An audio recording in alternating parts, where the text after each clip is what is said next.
This podcast contains descriptions of violence against children and adult language and is not suitable for all audiences. Listener discretion is advised.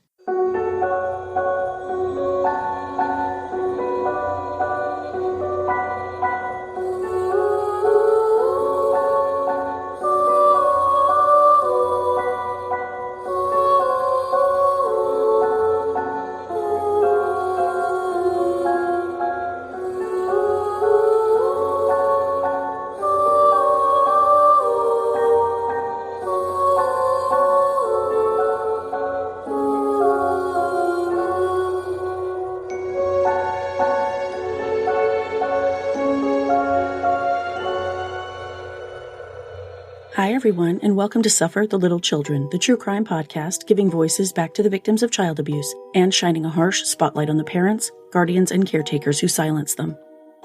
I'm your host, Lane, and this is episode 68, James Needs Justice. If you follow the podcast or the blog on social media, you've probably seen my many posts about 2-year-old James Biel. I covered James's story in episode 26 of this podcast, as well as in a detailed blog article in August of 2020. During a contentious custody battle between James's mother, Kara Witkowski, and his father, Thomas Biel, Kara missed a court appearance due to an error on her attorney's part, and in her absence, the judge granted Tom full custody of the couple's 2 children. 3 months later, James was brought to the hospital to be treated for a prolapsed rectum so severe that it required surgery and 9 separate hospital admissions during that single month. Just weeks after that, shortly after James's 2nd birthday, James died under suspicious circumstances in his father's care. The very next day, even before an autopsy was completed, the police department in Palatine, Illinois, announced that foul play was not suspected. The state's autopsy was inconclusive, but even after a second independent autopsy revealed James died from an unexplained spinal cord injury, to date, no investigation has been opened into James's death. Kara, however, is not allowing the death of her son to be brushed under the rug. In this episode, I'll go over the updates to James's story since episode 26 was released, and you'll also hear my recent conversation with Kara, who refuses to be silent until James's death is thoroughly investigated. This is the infuriating case of James Biel Revisited. Before I get into the updates, I'd like to thank my newest patrons, Ava from Maple Valley, Washington, and Kristen from Minneapolis, Minnesota. Thank you both so much. I truly appreciate all of my patrons for helping me get closer to my goal of devoting myself full-time to the blog and the podcast. If you'd like to support the show, you can do so at patreon.com/stlcpod. Pledges of $10 and up get access to Patreon-exclusive bonus minisodes, where I tell the stories of even more children. I've got 2 bonus minisodes out there now, and I'm working on the 3rd as we speak. I'm a little behind on that, though, only because I spent a few days last week driving over 1,200 miles throughout New Jersey, New York State, and Pennsylvania to visit multiple cemeteries so I could pay my respects to several children whose stories I've told on the blog and the podcast. Photos from those visits can be found on the Suffer the Little Children blog Facebook page in an album called Road Trips. I left painted rocks on each of their graves as a little memento from all of us that they'll never be forgotten. I definitely plan to make more of these trips as time and distance allows. It means everything to me to help keep the memories of these kids alive. As for today's case, if you haven't yet heard episode 26, in which I first told the mind-boggling story of 2-year-old James Riker Biel, you'll need to listen to that one first if you haven't yet.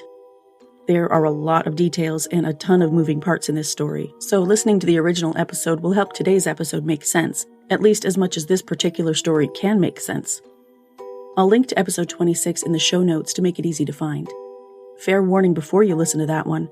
When you're finished listening, I guarantee you'll be enraged.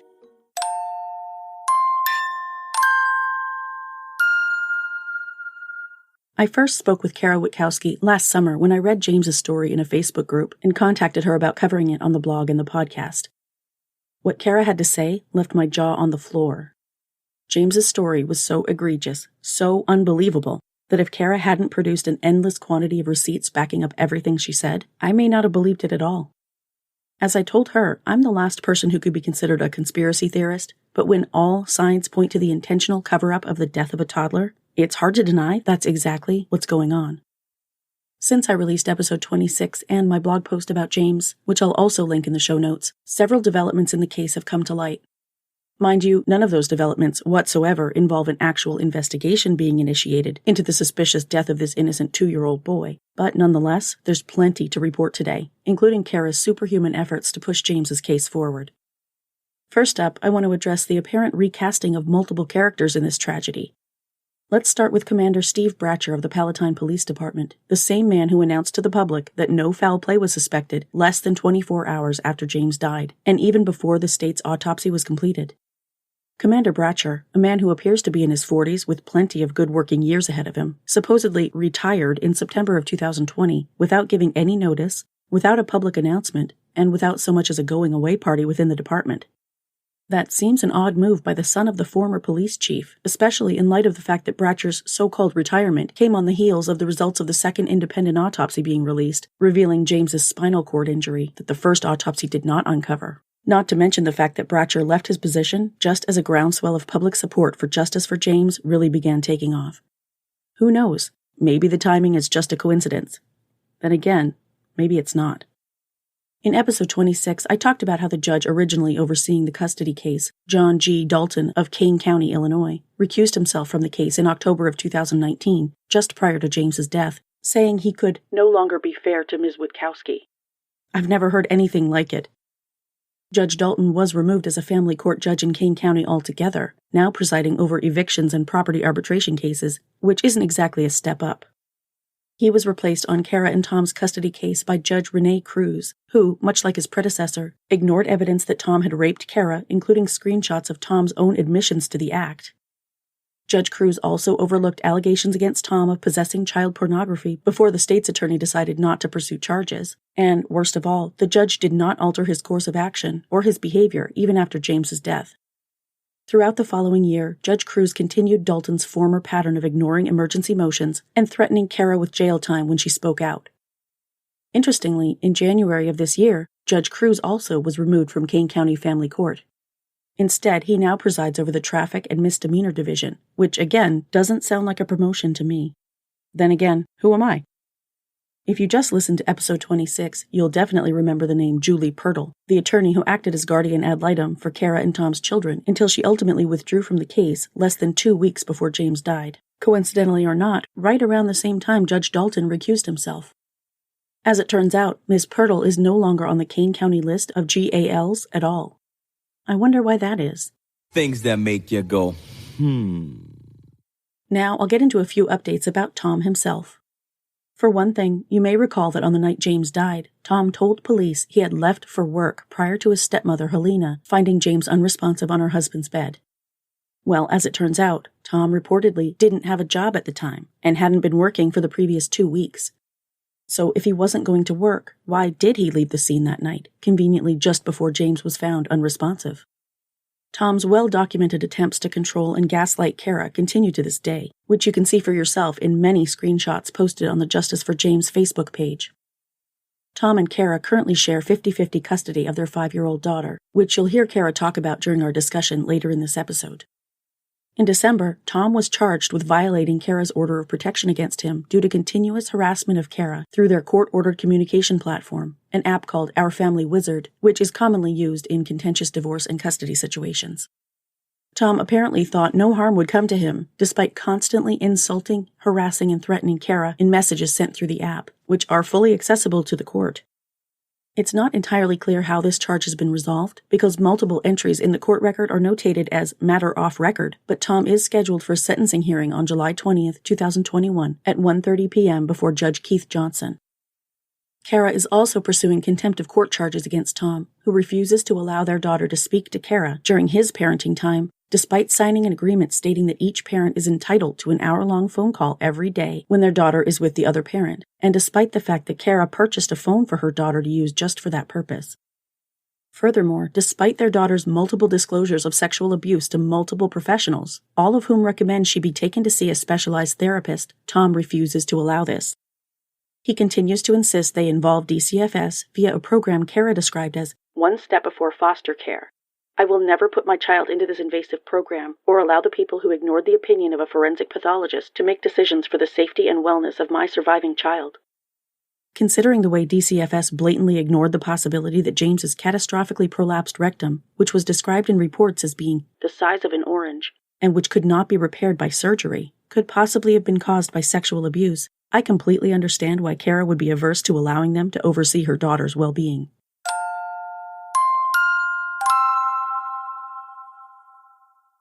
If you're like me, you're a bit overwhelmed by all of the teeth whitening products on the market. This next sponsor has provided me with some very interesting facts to pass on to you. Fact 1. Teeth whitening does not whiten your teeth. It removes the stains and restores the tooth to its natural color. Natural colors vary per person, but for most, it's an off-white or slightly yellowish undertone. Fact 2. Teeth whitening does not damage teeth, but it does temporarily dehydrate. When dehydrated, the pores in the enamel are open and exposed. Open pores invite acids and sugars, which, as we all know, lead to tooth decay. Avoid or minimize acidic and sugary substances for at least 24 hours after whitening. Also, avoid staining substances as the teeth are more susceptible to restaining during this period. Fact 3. Tooth sensitivity is the result of tooth dehydration.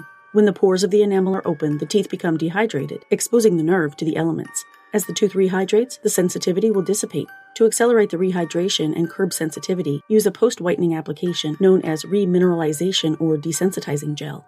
Fact 4. Caps and veneers cannot be whitened because they do not have pores for the stains to latch to.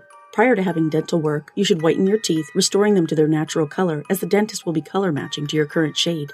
Fact 5. The key to teeth whitening is the delivery device, so as long as a whitening product is a peroxide-based whitener, it will remove the stains.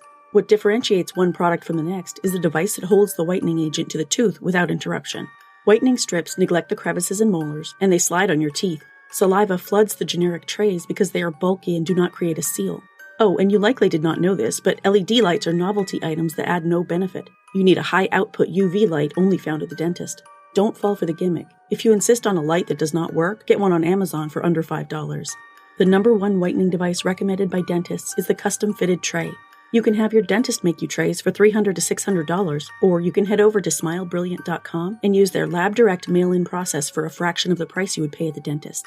Oh, and if you grind your teeth at night, you can also purchase Smile Brilliant's custom-fitted night guards, once again for a fraction of the price the dentists charge. Once again, that's smilebrilliant.com, and use my coupon code CHILDREN for an exclusive Suffer the Little Children discount.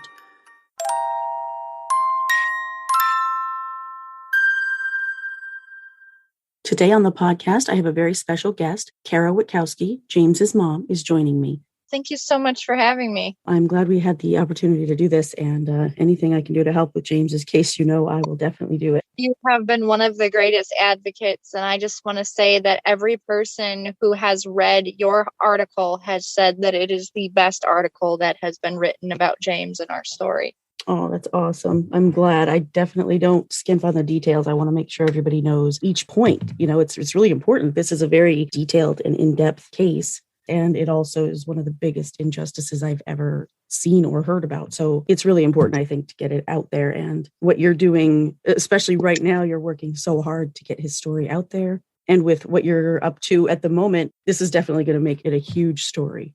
Yes, we are doing everything we can to spread the word and spread awareness. And we have a wonderful team that has come together that is willing to help with protests and financials and other types of odds and ends to get the word out. Oh, that's great. So do you want to talk about the protests that are coming up? Yes. So we are going to be having 3 major protests this July. And I felt that it was appropriate to start these protests up again because, we're nearing towards the end of COVID.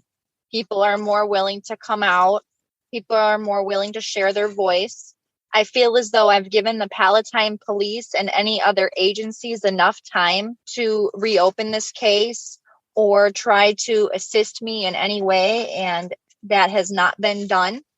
I am still in a custody battle with my ex, who is, in my opinion, and the opinion of many others, a suspect regarding my son, considering he was the last one to see him alive. And that causes me great discomfort. There's even a letter from the prosecutor of Kane County that states the only reason that he wasn't charged with child pornography was due to a technicality. So you can imagine my concerns about having my 5-year-old daughter with this man. But regarding the protests, we want answers for my son. We want to know what caused his death. There are many details that are in the police report that do not add up. Mr. Biel said that he was at work. He was not at work. So these protests are to find out what caused the cervical spinal cord injury of my son. And we have a protest on the 2nd of July. We have a protest on the 9th of July. These are all on Friday. The 2nd is 4 p.m. to 8 p.m. The 9th is 4 p.m. to 8 p.m. And the 30th is going to be noon to 4 p.m. We have some major activists who are going to be joining us. We have speakers.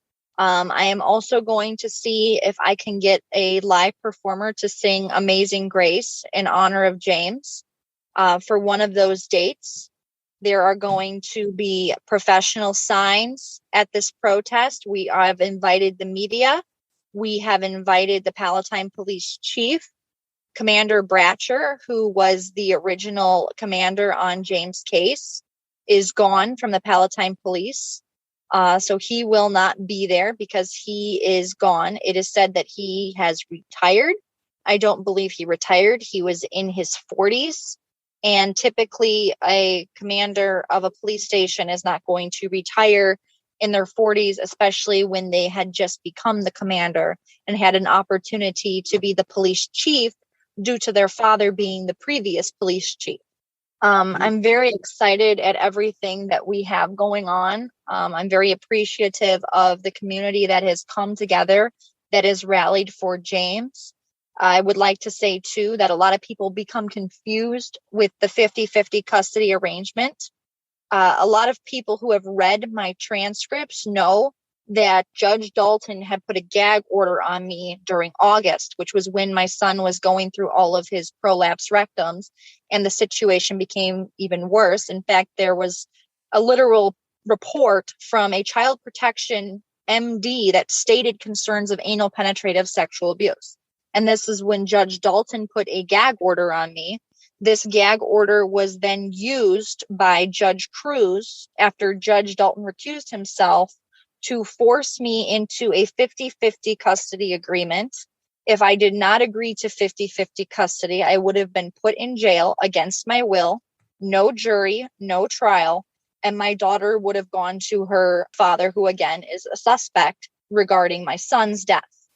I could not take that chance, and that is why I did what I did, is to save my daughter and to be in her life. I now have her 50% of the time, which includes rights as well, medical and educational. That's awesome. I'm glad to hear that at least. And the people who would question you accepting a 50-50 agreement have clearly never dealt with the family court system the way that you have. You've been through a lot. You've been dealing with this custody battle since early 2019. It was early 2019. My sexual assault was March 2019. The sexual assault that Mr. Biel confirmed and admitted to in text messages, as well as Facebook messages. And I have an order of protection. That order of protection was for 2 years.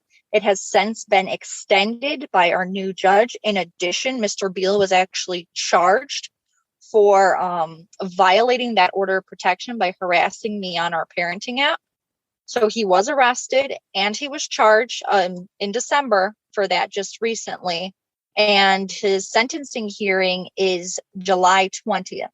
In addition to that, we are also going for contempt because he's not allowing me to have any phone contact with our daughter during his parent time. Even though I bought her a phone and I told him, you can have contact whenever you want. I can have contact whenever I want. I'm paying for the phone. I'm paying for the service. And he's still not agreeing to that. That's awful. So she has her own phone, but he's not letting her pick up when you call. And you have a scheduled time for that phone call, right? When he's got her. We have a scheduled time for 7:00. I'm supposed to be able to talk to her from 7:00 to 8 every single night when he's with her. And I don't even, that's not something that I even ask. I typically ask every other night or, when I'm missing her and I want to speak with her. And that's what's supposed to be allowed for both of us. And that's not happening. So, I mean, there's many different circumstances that are causing me concern. In addition to those concerns, you know, my daughter is still speaking out and making disclosures to professionals, which include, you know, nurses, a forensic interviewer, and a DCFS worker about, you know, sexual abuse. And I mean, are we really surprised? This is a man who had a hard drive of child pornography and admitted that the hard drive was solely his property, and then asked for the evidence to be destroyed. This is a man who has never once tried to figure out what caused the death of my son. I'm sorry, but if you're a father of a child that has died and you claim that you weren't there when it happened, wouldn't you want to know what happened? Wouldn't you do everything that you could to figure out what happened and stop at nothing to get answers? Exactly. He has done nothing since James passed. He wouldn't even get him a headstone. James was buried in an unmarked grave for almost a year until I sent $500 finally.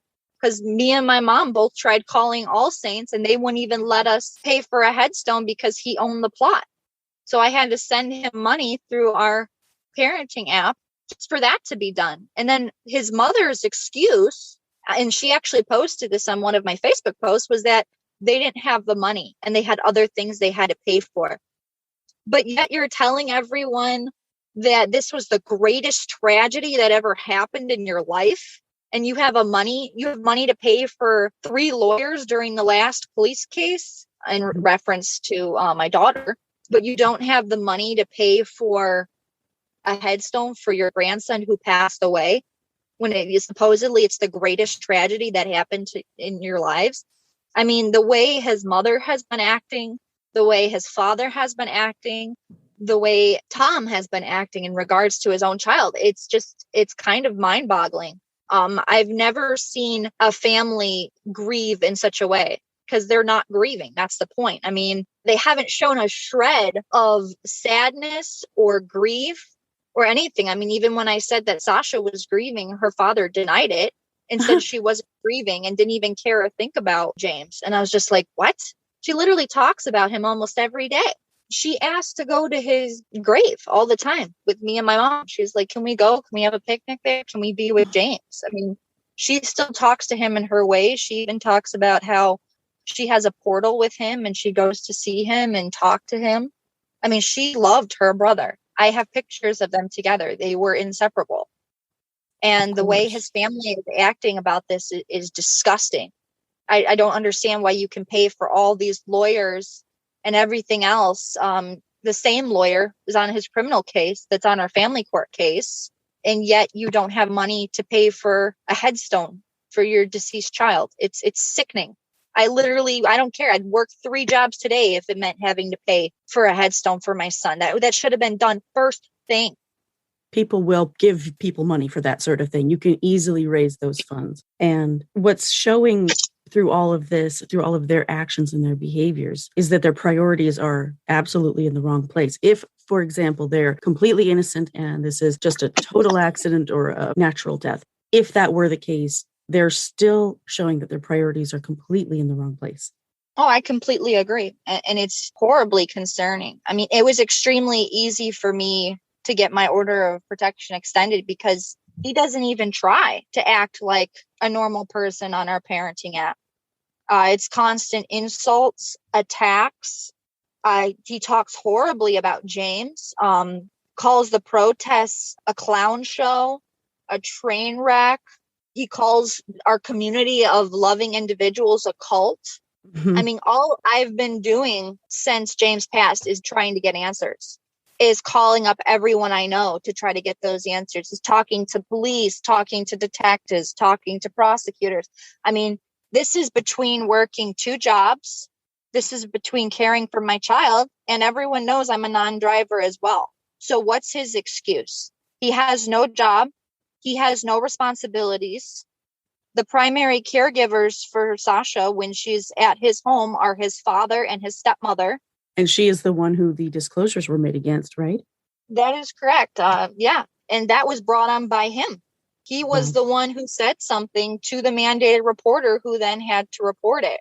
And I don't believe for a second that this woman did anything to my child. And she has never mentioned that this woman has done anything to her before our custody agreement was signed. So in my opinion, this was a way for him to try to attempt to, again, paint me as somebody who was coaching our child and trying to get custody. What he needs to understand is there is not a courtroom in this world that will ever give him full custody of this child after what has happened with my son.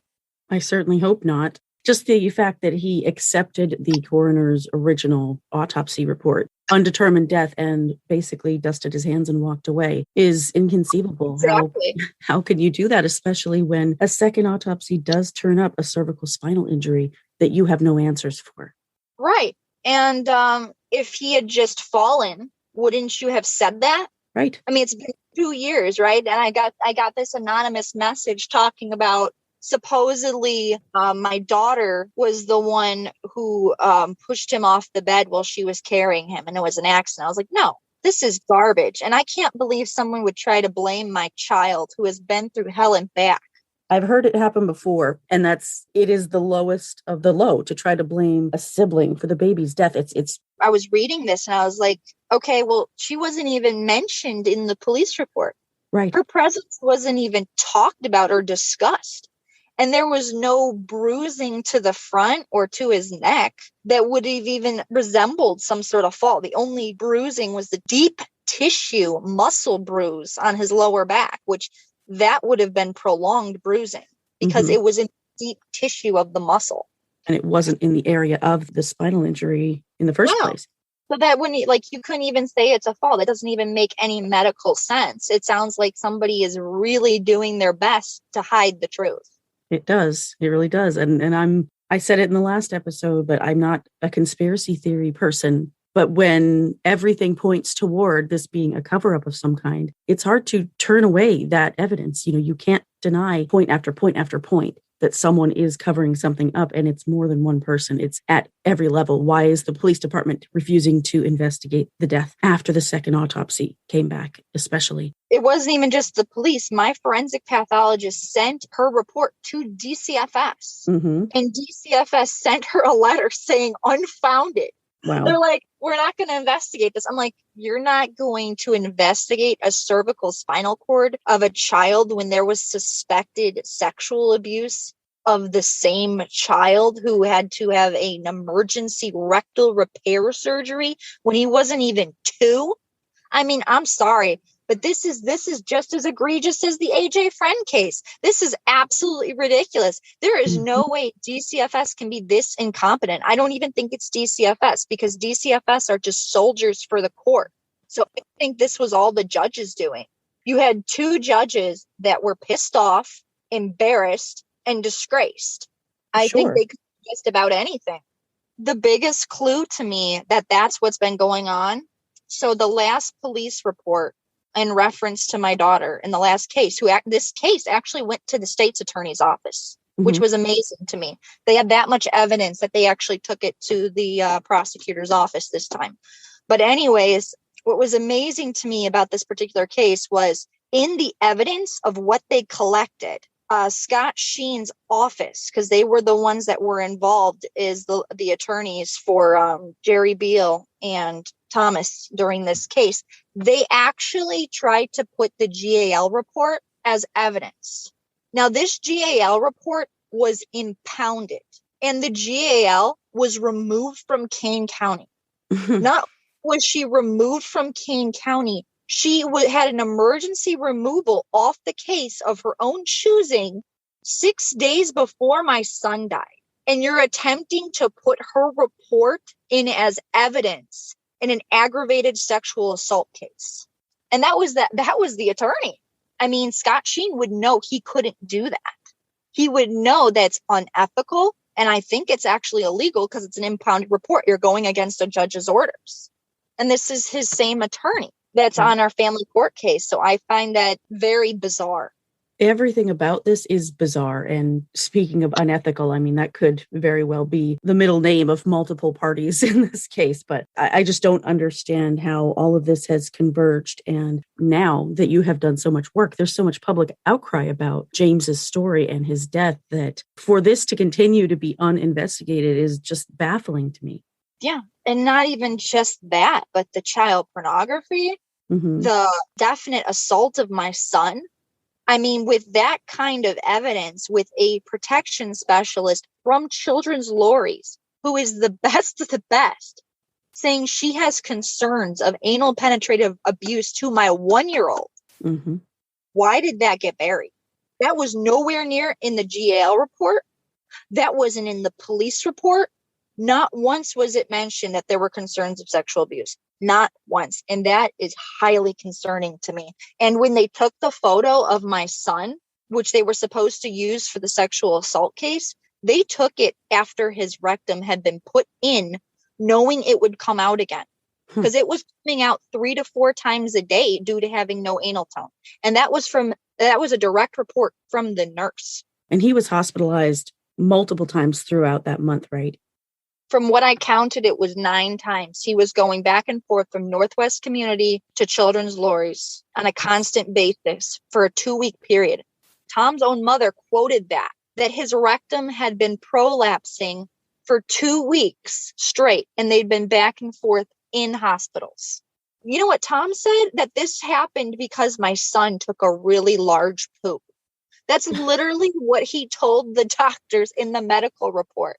But he had no history of constipation. But that one day he had such a massive amount of constipation. And then the whole rectum came out. And wouldn't stay back in despite surgery and other corrective measures. That makes no sense at all. No, it doesn't make a lick of sense. None of this makes a lick of sense. And that is why I am protesting. That is why I'm raising my voice. That is why we have been reaching out to news stations, politicians, media, because this is just absolutely insane. And if we let this happen to James, what other children are we going to let this happen to? Exactly. There's too many. And Illinois DCFS needs to answer for their neglect of these children.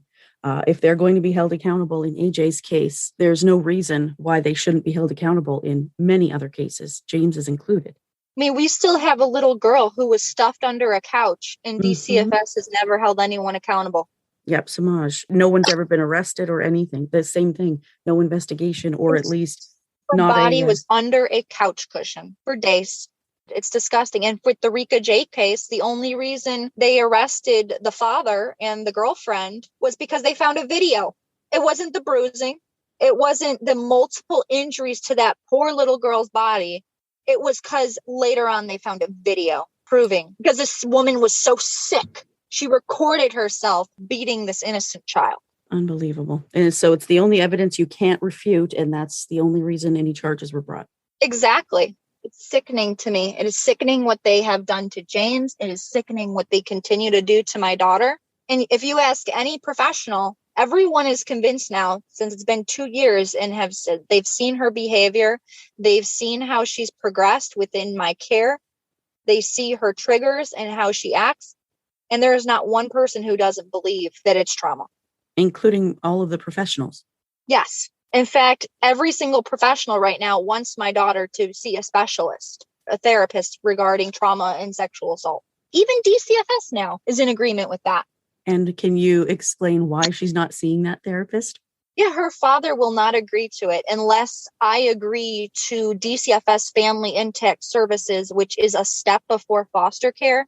And given all this disclosures that Sasha has been making, she would be ripped from both of us. Right. And I am not losing my daughter again. I understand that completely, especially knowing some of the things that go on in foster care. And you, at this point, can't trust the state with your daughter's care. No, we can't trust the state. We can't trust the system because the system has ultimately failed. I think it's very odd that of all the things that Tom could have been charged with, they charge him on the smallest thing possible. It's unbelievable to me that they even charged him with that. Right. It does make me feel like he's losing credibility, though, because I don't think they would have charged him with that. Because say I am crazy, right? I'm this crazy lady that he's trying to make me out to be. Well, if I'm this crazy lady who's been harassing you and your family for 2 years and there's evidence, there's proof that I'm just making everything up, nobody in the world would charge you for harassing me on a parenting app. Right. And where is all of this proof that he has that you are out of your mind? None of it has ever been shown. In fact, 3 professionals have cleared me.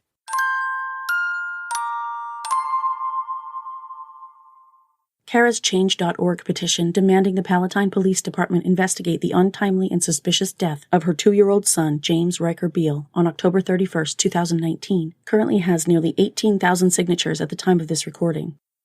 The momentum behind the Justice for James movement is growing. If you haven't yet, please sign the petition, which I'll link in the show notes. If you haven't yet followed the Justice for James Facebook page or joined the James Needs Justice virtual protest group, please do so.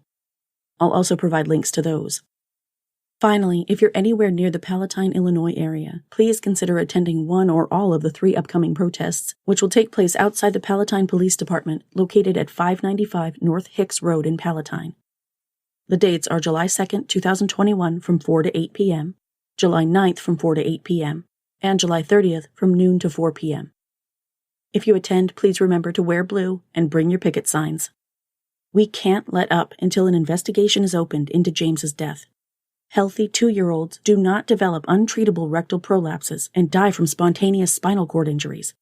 Someone knows what happened to James in the months, weeks, days, and hours before he died, and Kara, along with her ever-growing army of supporters, will not rest until the truth is uncovered. James needs justice. That's it for this week. Join me next week for another case. If you like the show, please follow or subscribe to Suffer the Little Children on Apple Podcasts, Google Podcasts, Spotify, Pandora, iHeartRadio, Stitcher, or your favorite podcast listening app. And please leave me a 5-star rating and a positive review on your favorite podcast platform. You can also subscribe on YouTube by searching Suffer the Little Children Podcast. Visit the website at sufferthelittlechildrenpod.com, where you can listen to episodes or become a patron for rewards ranging from a shout-out by name on the show to exclusive gifts. Follow the podcast on Facebook, Instagram, Tumblr, and Pinterest at Suffer the Little Children Pod, and on Twitter and TikTok at STLC Pod. View photos related to today's episode on Facebook and Instagram. For more stories like the one you heard today, visit sufferthelittlechildrenblog.com. This podcast is researched, written, hosted, edited, and produced by Lane. Intro theme music is by Dreamnote Music, and all music for the show is licensed from audiojungle.net.